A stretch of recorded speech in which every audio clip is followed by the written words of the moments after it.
Brought to you by Penguin.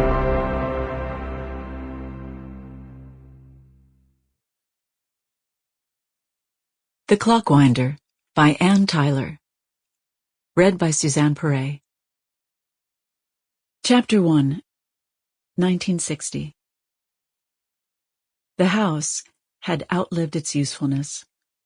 It sat hooded and silent, a brown shingle-board monstrosity close to the road but backed by woods far enough from downtown Baltimore to escape the ashy smell of the factories. The uppermost windows were shuttered. The wraparound veranda, with its shiny gray floorboards and sky-blue ceiling, remained empty even when neighbors' porches filled up with children and dogs and drop-in visitors. Yet clearly, someone still lived there. A pile of raked leaves sat by the walk. A loaded bird feeder hung in the dogwood tree. And in the side yard, Richard the handyman stood peeing against a rosebush with his profile to the house, and his long black face dreamy and distant. Now out popped Mrs. Emerson, skin and bones in a shimmery gray dress that matched the floorboards. Her face was carefully made up, although it was not yet 10 in the morning.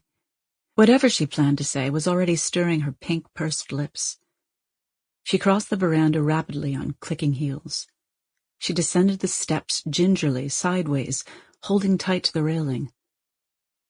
"Richard," she said. "What is that I see you doing?" "Just cutting back the roses is all," Richard said. His back turned to her. He waved a pair of pruning shears behind him, hip high. "I meant what you're doing at this moment, Richard." "Oh, why, nothing," Richard said. It was true. He was zipped up by now, free to turn and beam and click his shears on thin air. Mrs. Emerson stopped in front of him and folded her arms. "Don't try to get around me, Richard. I looked out my window and saw you. I thought, Richard? Is that Richard?" "I was preparing to cut back the roses," Richard said. "Is that what you call it?" Richard had a special set of gestures he made when embarrassed, pivoting on his heels with his head hanging down, working something over in his hands. He twisted the rubber grips on his shears and said, "It's getting time now. Fall is coming on." "That house you are standing by is Mrs. Walter Bell's," said Mrs. Emerson, "in full clear view of her dining-room window. Don't think that I won't hear about this." I wasn't doing nothing, Mrs. Emerson." "Oh, hush." I was only cutting back the roses." "Just hush." "Oh, I don't know. I really don't know," said Mrs. Emerson. "You're just distraught nowadays, that's all." "Distraught? Why would I be distraught?" said Mrs. Emerson. "Oh, give me those shears. Hand them over. You're fired." Richard stopped twisting the shears. He looked up at her with his mouth open, his face jutting forward, as if he had trouble seeing her. Now," he said. "I'll cut back my own damn roses." "Now, Mrs. Emerson, you know you don't mean that. You'd never just fire me. Why, I've been working here 25 years, not counting the war, planting them roses myself, watered them daily. Do I have to tell you that?"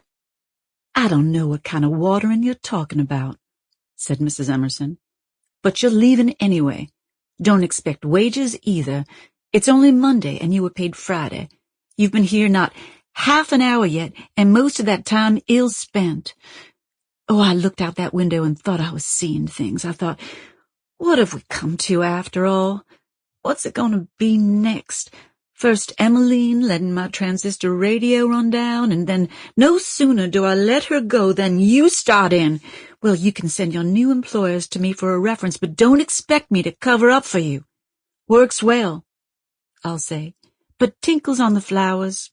Maybe some won't mind. Couldn't you just take a little longer over this?" Mrs. Emerson raised her chin and looked past him, twiddling with the empty sleeves of her sweater. She said, "Longer? Why should I take longer?" Sample complete. Ready to continue?